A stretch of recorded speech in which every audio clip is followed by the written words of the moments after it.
to Smoothie for the Mind， 让我从生活和文化中萃取成分，替你调制一杯心灵思慕席。这一集 Smoothie Talk 的访谈人物，我已经应该有15年没有跟他见面了。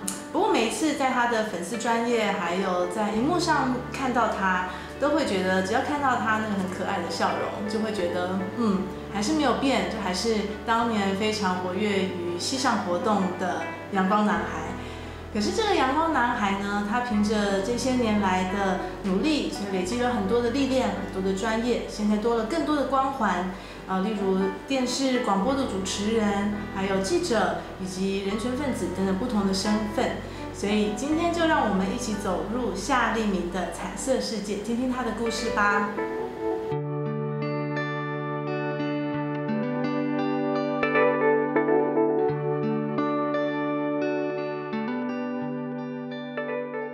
Hello， 今天是非常新的体验，因为是采访者一直跟我讲不要紧张。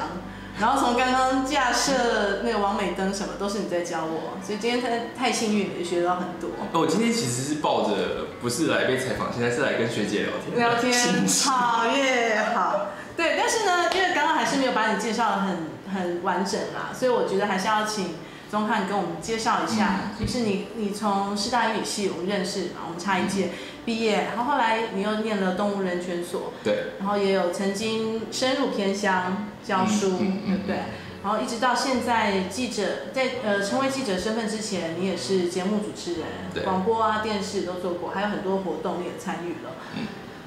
我觉得这是我3辈子的人生的精彩。But anyways， 所以就请你跟我们简单讲一下你不同阶段的进入的动机，还有在那个阶段你学到的一些心情。我觉得听学姐这样讲，我自己有时候回顾也会觉得说，哇，我怎么有这些时间跟精力参与这么多的活动？是啊。可我后来发现说，其实人的个性，有些人是习惯他专心做一件事情，专心做很久；那有些人他是需要同时做很多不同的事情。那我后来就发觉我比较可能是后者。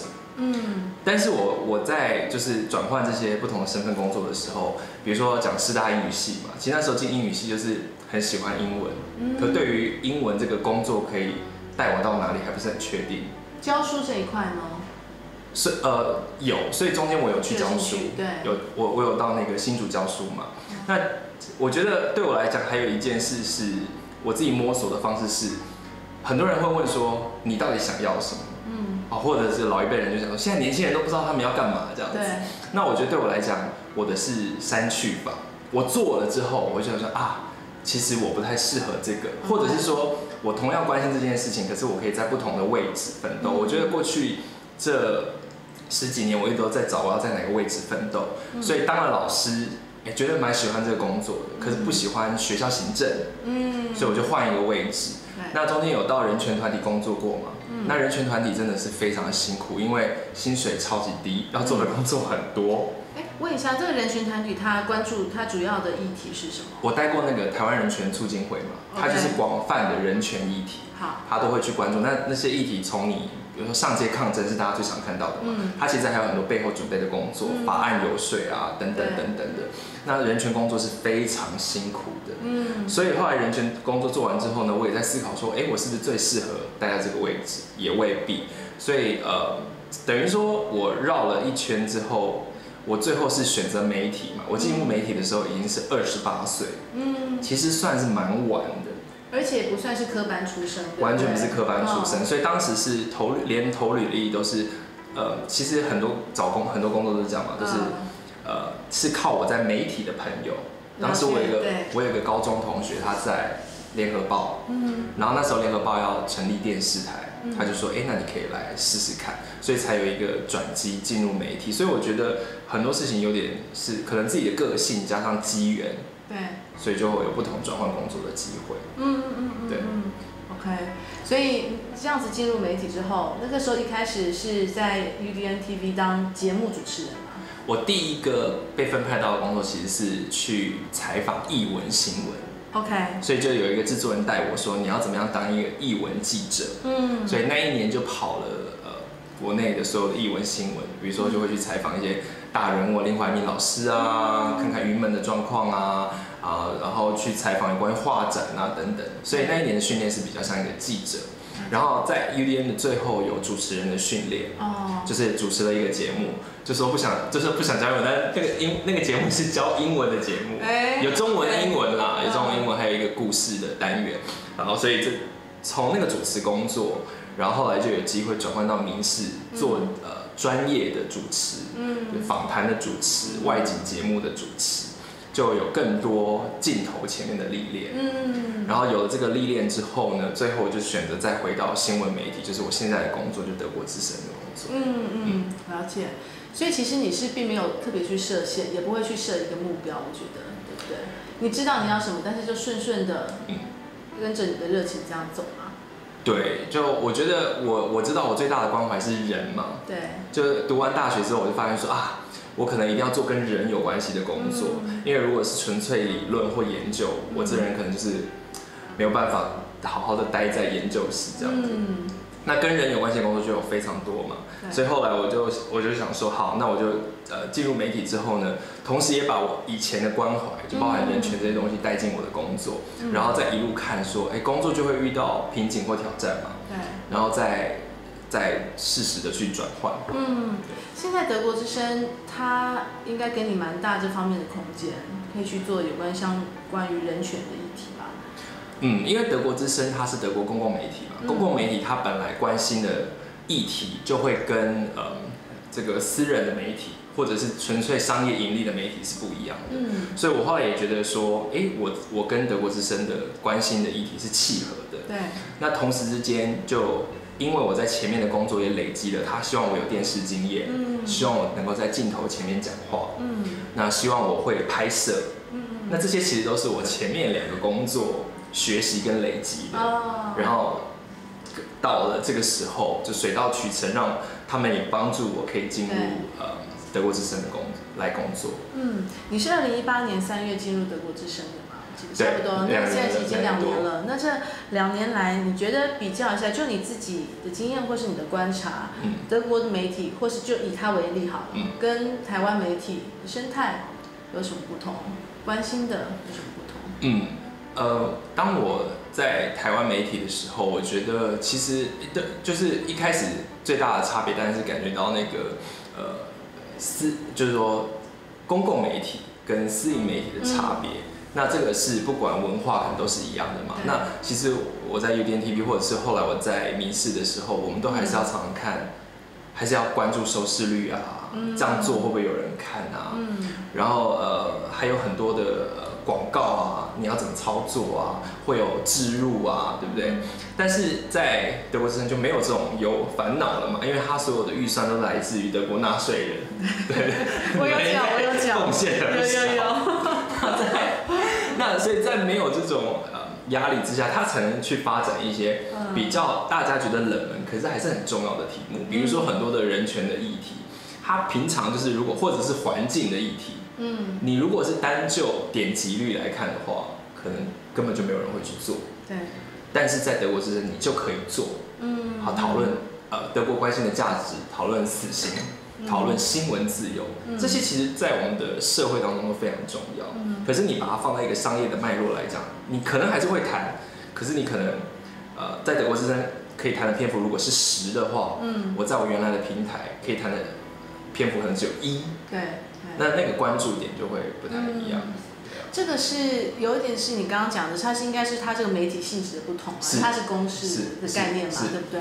那如果就文化上，这可以讲大的，也可以讲小的。大的就是说，到了一个德国公司啊，那我也到我们的德国总部去嘛，我去过 Bonn，也去过 Berlin，就去看这个整个公司的环境，就是德国的文化或德国公司，它就是非常的开放的。应该是说，比如说我自己是同志嘛，对不对？那我就可以看，我去德国的时候就发现说，我德国的同事很多男生，他不一定是同志，但是他可能也戴耳环，然后怎么样，大家很有自己的个性，这个地方非常的自由，然后呢，我加入的时候呢，我老板也不会 care 我到底是 gay 还是不是 gay， 他就在乎你工作的能力嘛，然后他会让你有很多自我展现的这种时，它会让你有很多机会。所以我第一个感觉到说，这个德国公司感觉很自由。它给我很多的空间。可是如果你在台湾媒体，尤其是你要当主持人或要当什么，其实有很多的限制。对。或者有很多的你的主管希望你可以表现成怎么样。但其实，在德国公司，至少在德国之中，我都没有感觉到。这是一个大的我看到的一个地方，就是它是一个很活泼的。那小的地方，因为我工作的地方是中文网，对，所以其实我有非常大量来自中国大陆的同事。那这个有趣的地方就在于，我觉得身为一位台湾年轻人，然后大部分的时刻，如果你看台湾媒体的时候，你就会对于中国大陆这个大部分中国政府或中国人，你就会有一种比较负面的观感。因为毕竟你就会觉得说，好像这个中国大陆总是有这个飞弹对着我们。可是当我进入这个中文网之后，我有很多的同事，那我们就有很多机会交流。那每个人的想法其实是不一样。过去我们在看中国的时候，都会是铁板，可能比较容易是铁板一块。以我自己的经验来说，可是我进去看的时候，就是它有它的复杂性。中国人里面有很多不同的人，中国政府里面有很多不同的机关。那在我们不了解之前，我们就很容易有一些刻板印象。其实这不得不说，这几年因为蔡英文政府执政，的确这种反中的情绪也比较高，比较高亢。那我觉得应该是说，要怎么样？就算你讨厌他，你也要理解你的敌人嘛。对，还是要先认识他，才能够打倒他，或者是攻击他。就算你是讨厌他的话，批判他。对，但是所以我觉得回到我的工作，应该是说，它让我对于很多中国的事物有新的理解，跟这些人有新的，因为跟他们合作的关系。对，那这可能又不一定是这个德国只是德国，而是因为我跟这群同事，那这群同事很有趣，因为他们大部分人都在德国，所以他们有很多人是从中国到德国，所以他们也同时有可能有华裔的背景，可是有在德国自由民主的环境里面学习，所以这样子人跟人的交流，我觉得是很有趣的，等于它是一个国际化的环境。那我当然也有这些比如说大家想象传统的这些德国白人同事也有，所以它是一个很多元的环境。对。OK， 那你觉得这样子的不同的环境，2年来对你有怎么样新的形塑呢？以一个媒体人来说，我觉得就是世界观的差异啦。因为有时候我觉得在台湾工作的时候，你就是比较关注在台湾，或者有时候我们很爱抱怨台湾媒体，就是说都是在做那个监视器的新闻啊，行车记录器啊，猫猫狗狗怎样啊。对，或者是台湾的国际新闻，有时候也很妙，就是什么象牙海岸小姐选举嘛。对，没错。然后，可是如果你到一个，比如说我在德国生活，我就会觉得可以关注的区域事件很多，地缘政治的东西很多，世界的新闻很多。那其实我自己在跟我这样讲，可能也是我自己的理解啦，因为搞不好学姐应该是你了解德国人，一定比了解跟我。就是说，德国人应该也是有那种只看德国的东西的人，还是很多耶，对不对？我现在慢慢有时候觉得，全世界都是越来越两极化。就是也有那种都吃维根素，然后练瑜伽，穿 Lululemon 衣服，然后就是meditation 这样的人，对不对？现在德国他们有越来越多移民嘛。然后现在因为经济可能又是波荡，所以我觉得他们也越来越多求外。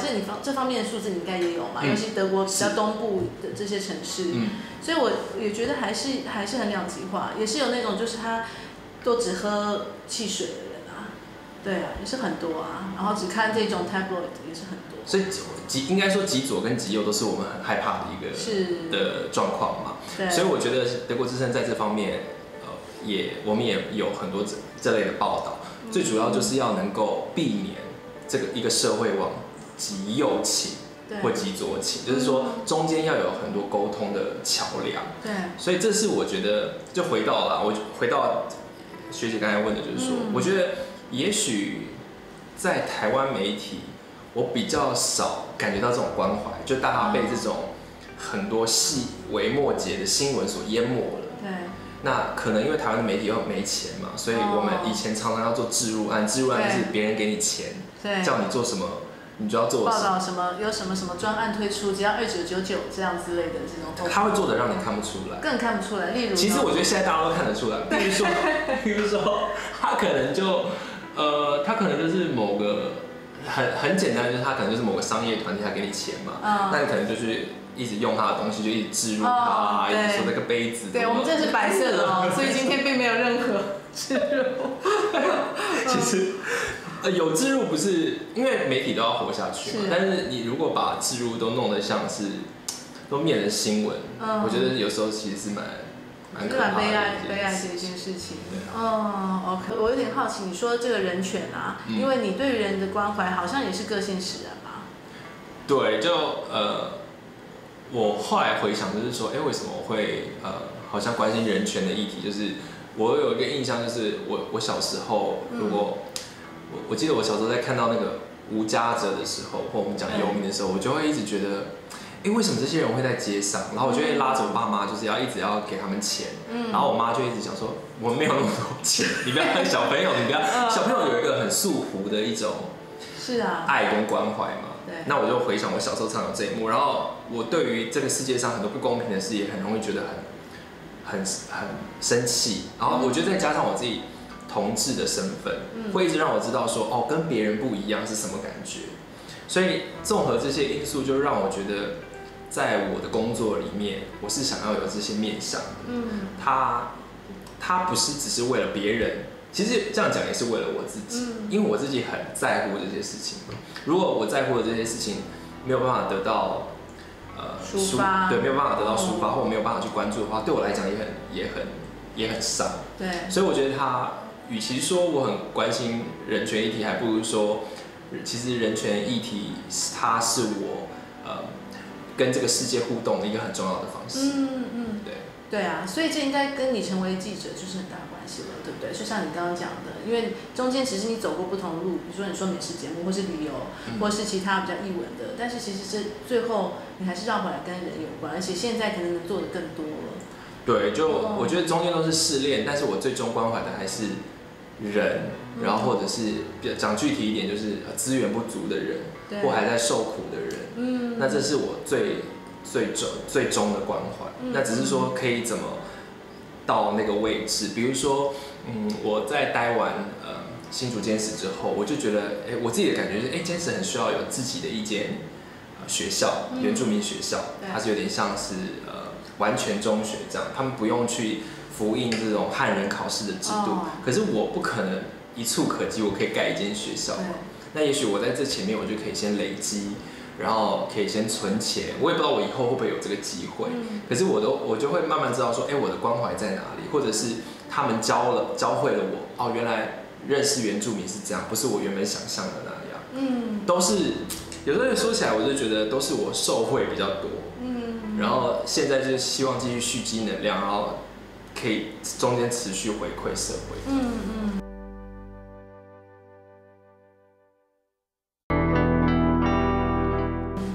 你刚刚有提到你同志的身份嘛？到2016年的时候，你和男朋友正式变我老公，对，结为连理，对不对？而且就是真的是很有勇气耶，是台湾第一个公开的媒体人吧？公开成婚，对，出柜媒体人。对，那时候是因为其实台湾的环境就如同我刚才讲的嘛，它其实并不像，我觉得跟我进入德国之前那时候感觉很不一样。其实当时在台湾的职场工作，其实媒体已经相对算是开放了，你要能够以一个同志的身份，或者说跟同志结婚这个身份，我觉得都不太容易。所以那时候其实是有意识的希望这么做。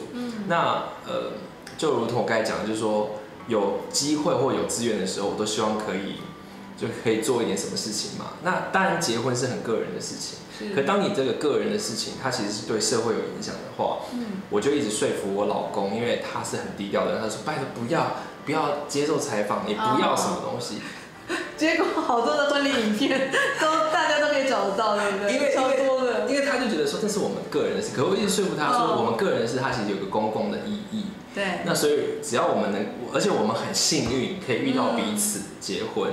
那有很多人他可能还因为身份在挣扎，所以只要我们能够多踏出一步，那就会有机会搞不好有人可以看到，或青少年他可以看到说，哎，我喜欢，我是同志，但我也可以跟我喜欢的人步入礼堂。所以这是当初我们结婚，然后还公开的一个很大的原因。同志这样子的身份放在台湾社会，对于你跟你先生的婚姻有没有影响？其实这也是有好有坏。我先讲有一些好笑的事，就是因为刚好因为我们的关系，然后现在同婚合法也要1年了嘛，所以有很多人访问我们。好的地方是什么呢？我就常在观察，因为我妹也结婚了嘛，那我就观察说，我们两个有什么差别？就是我发觉，因为我们不在那个传统婚姻的脉络里面，比如说我爸爸妈妈或对方的爸爸妈妈，我妹妹先生的爸爸妈妈，他们就还是会给小朋友意见嘛，就说你应该要你们怎么买房子要怎样啊？其实你们夫妻相处应该怎样？你跟你婆婆怎样啊？就会有很多，我觉得偶尔，其实这些都是好的，可是偶尔还是变成一种压力。对。但是因为我们这种婚姻无脉络可循，所以爸妈也不会给你什么。你们两个好好相处就好了。对，不要结了要给我离婚就好。对，就是一个很大说低调就好。你们就互相照顾，保持健康，就不会有那种很细琐的。我发现他们给我爸妈会给我妹一些什么，或者是说你应该你做人家太太应该怎样怎样。那基本上我们都没有，你就少了那个传统的束缚啦，因为这是一个新的，至少在台湾这是一个非常新的东西。你过年要回谁家，没有人会限制你啊。你大年初一要在哪，那就是你们两个开心就好。所以少的是这一块。那挑战在哪里呢？挑战在于说，也因为你们不在这个脉络里面，所以你们遇到一些传统的事情的时候，会需要去跟家人有更多讨论。比如说，我就举例，就是说，因为我们在结婚过后，我的亲人过世，那亲人过世，我那时候我爷爷过世，那爷爷过世，你就会有讣文嘛，那讣文也是一个台湾人传统在乎的事，那你讣文你要把它放哪里？一开始我爸就说好，其实他愿意放已经不容易了，我爸说好，那放，那就跟那个就是跟那个我堂姐他们一样嘛，对不对？他就是放孝孙女婿那一栏这样。然后我就说，可是我又不是孙女，你这样帮我放很奇怪啊，对不对？因为他们放那个讣文是对称的嘛，孙女孙女婿嘛，所以我就说我不要。然后我爸说那你要怎样？叫什么？对，那我就你到底要怎么样？对，我就思考，我就说好，那就创一栏叫做孝孙序。所以就是他多了一栏是放这个孙子的序。对，就是孙序这样，所以后来我先生就放那一栏，讲到最后还是好的事情。是啊，因为有讨论总是好的。是，对。那只是说这社会过去没有过，那你就得要在那个中间的过程把它长出来。对啊。对我来讲，你从大学到现在就是露出你这可爱的笑容，都是让人就觉得很阳光。但是阳光的人一定是有他的阴暗面嘛，你是很容易排解掉，或是甚至你本来就是正面，阴暗面是很少的人。我觉得我有阴暗面，但是我的阴暗面可能应该是跟别人相处的时候比较不会展露出来，可能是我自己一个人的时候。但我也曾经有过很忧郁的时刻嘛。那我应该人生当中目前最忧郁的时刻是我那时候要30岁的时候，因为我不是28加入媒体嘛。对。然后我到30岁，因为可能那时候要跨越30。就会觉得说，人生好像要变30岁了。现在回想觉得很蠢，30岁又怎样？对啊，或40岁又怎样？但当时真的有一个关卡，因为我28进入媒体，然后那时候都还在，那是媒体菜鸟嘛。那你可以看到你的同学，因为我们师大预期毕业，很多同学直接进入学校，都可能有些是主任了，是组长。然后大家的生活是一直往前累积了一些东西，所以我后来我觉得这个经验也很珍贵，我就跟很多后来的晚辈分享，就是说我当时就觉得我脑海里就一直有4个字叫做一事无成，我觉得我自己一事无成，我这个也会那个也会，结果搞得什么都不会，我就很多负面的思考，然后觉得说天哪。我可能薪水也比我同学低，或者是我爸妈也会觉得说你几岁了？你现在在做媒体，又重新开始一个新的东西。是，然后那一阵子真的有一点快要触发到忧郁症，虽然还没有，因为后来就有朋友啊什么的一起来帮忙，可是那时候已经有这种很负面的心理，那真的是靠一些就像我讲，靠朋友帮忙度过了那个最低潮的时期。那此外的话，其他的阴暗面，我觉得都是有哪些低潮的一些工作上的挫折？会啊，比如说当你做媒体，尤其是这样嘛，当你做的作品，比如说没有人看，点阅率低，你会觉得说啊天哪，那我是不是要做一点什么改变？然后太多人看的时候被人家骂，你会觉得说啊我怎么被人家骂？就是对，之前看你去采访。在选前的时候那个被骂得很凶，很可怕。那时候最严重的时候，一天有几百封的那个私讯进入你的粉丝页，然后全部都是骂你。而且有的骂是很不理性。是啊，是。就说我不知道那时候学姐有没有看，就是有人骂我什么蓝甲，蓝甲你知道什么意思吗？我知道。有骂我蓝甲嘛？对。然后我就想说，怎么可能 Google 一下知道我不是蓝甲？对啊。我觉得你就是一个媒体人，你并没有站在特别哪一边。我当时的访问我觉得最重要的就是我想要帮就是比如说我访问你是蓝营，我就想要帮最绿营核心的那个人问你问题。你是绿营，我就想要帮最蓝营的那个人问你问题。这就是记者的工作。我觉得是。所以那时候一直被骂，然后有人就说啊，你看你还享受这个民进党给你的同婚，然后你还这样，你家庭一定会破裂什么，就是讲这种。然后我就会想说，哇天哪！台湾人怎么这样？而且有很多人来骂我是同志，因为我自己同志身份嘛。对。还有很多人他是同志，他就说哇好丢脸哦，当时什么某某活动还跟他同台。那我就想说，你们这些人怎么？这一封一封你都看了吗？我觉得人很奇怪，明明你知道你不要看，可是你还是会想要看，因为我想要看说你们到底骂我什么嘛。对。当然，因为这个，如果我是网红，我就可以出来反击，但是我是记者嘛。所以记者做的工作就是留给社会公平。那我也后来也有很多人出来讲不同的话，但是我当时是没有要出来什么为自己辩解啊，就说我其实是怎样，我觉得不用。对，我的工作是这是你的工作，是。所以低潮可能就会来自于这些细琐的事情，但这些细琐的事情其实都可以排解。我先生啦，因为当时不是说我一直被网友骂吗？对啊。我现在哭我没有怎样他有读这些，他有，然后因为他知道我在准备的过程之中有多么的压力有多么大，因为这个来龙去脉很长，就是本来是我老板要做，可是因为一些关系变成我去准备，那我准备因为又跟选举有关系，所以压力非常大。然后所以他看到我准备很辛苦的那一面，然后又看到我一直被大家骂，因为我先生只有哭过2次，我认识他以来。一次是我们结婚，第二次就是这一次我被人家骂得很严重，他一边开车开到一半就哭，你知道吗？我说你干嘛哭？他说你那么辛苦还被人家骂，然后我想说，真的都是因为爱而哭真的。结婚还有到这一次哭，他都不是为了他自己。那讲到新闻，我还有2个问题，就是你刚刚连接这个，如果说你现在可以想到什么，你觉得是你希望台湾的新闻乐听人之后的面貌，你会觉得有哪些是可以加强部分？其实我觉得现在的新闻的来源已经很多了。对。那其实一直可以加强的都是新闻的识读，就是说新闻的识读就是你可以现在的资讯太多太爆炸爆量了，那你要怎么去选择性的吸收？你要怎么知道哪些新闻你看了之后你会想说，这是真的吗？我稍微去查一下。就是说，我们不要只是被当作喂养资讯的人，我们要能够有能力去在这个资讯的时代、资讯量爆炸时代去拣选资讯。那当然最简单的方式是选择你值得信赖的新闻来源嘛。就比如说像我讲的这些国家的公共媒体，德国之声、BBC 美国之音，那它毕竟它是有一个把关的嘛。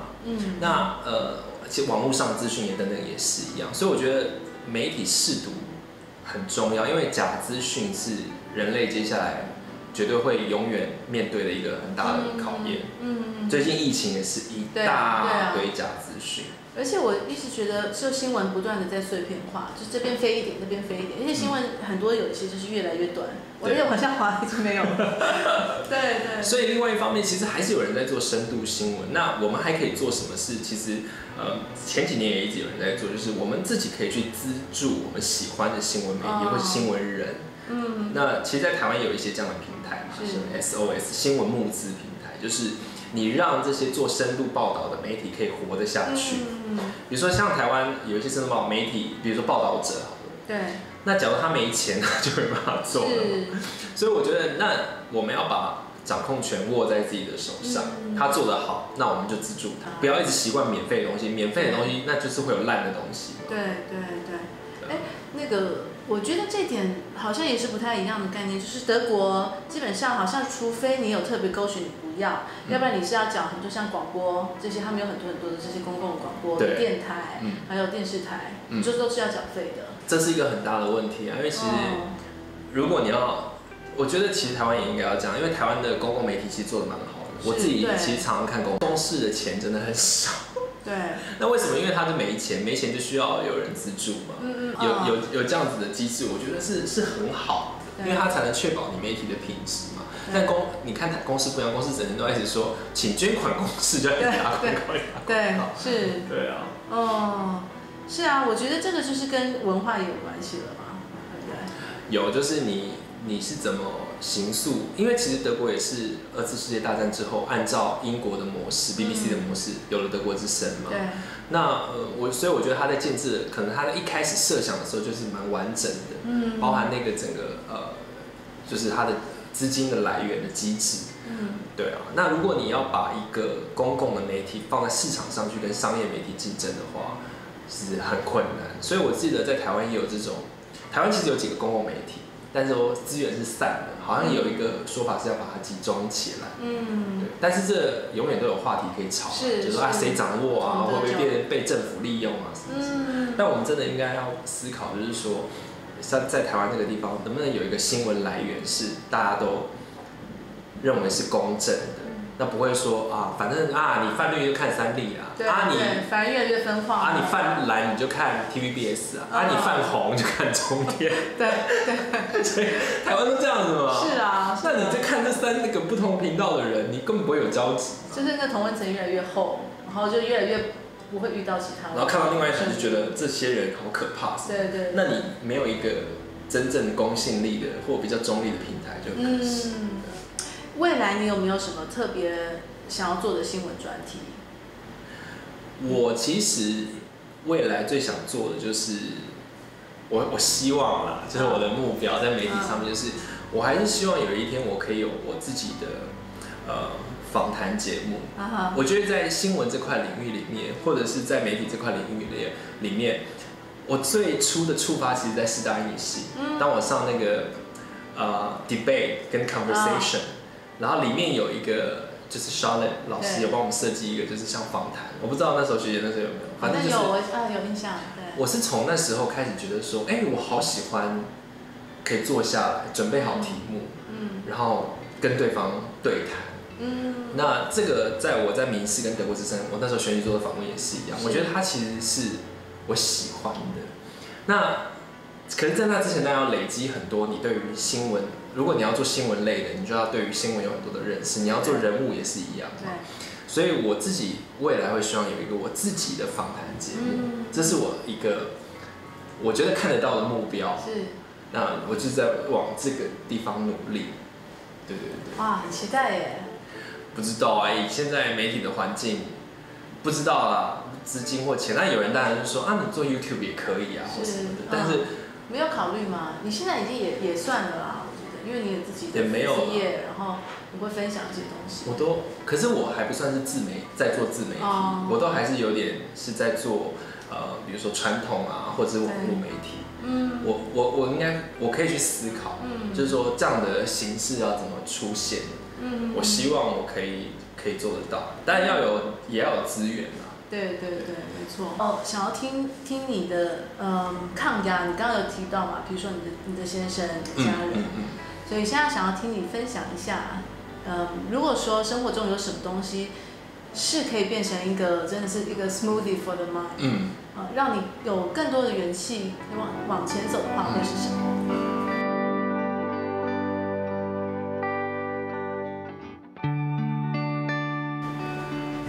大家好，我是周宗翰，我是一位媒体人。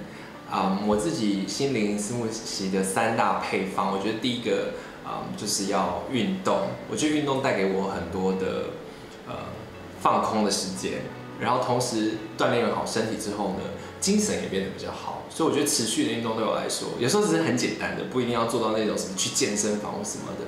有时候可能每天固定散步，或者是就是快走30分钟什么。我觉得有固定的运动习惯是我一个很重要的养分。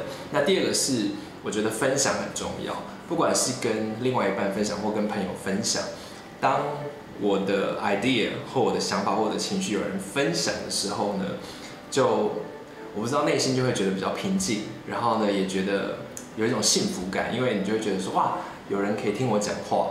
所以如果你能找到一个另外一半，或者你的朋友，或者是有人跟宠物分享，我觉得都可以，但是就是愿意分享。那最后一点，我觉得我自己觉得最重要的是，人毕竟都是孤独的来，孤独的走嘛。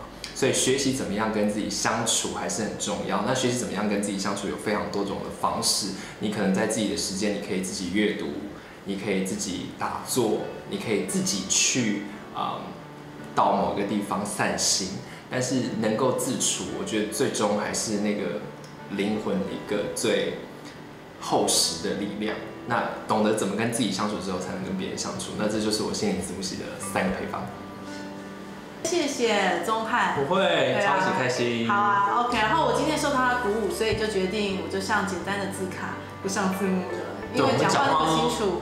OK 的，大家。好，谢谢。谢喽， OK， 拜拜。大家拜拜。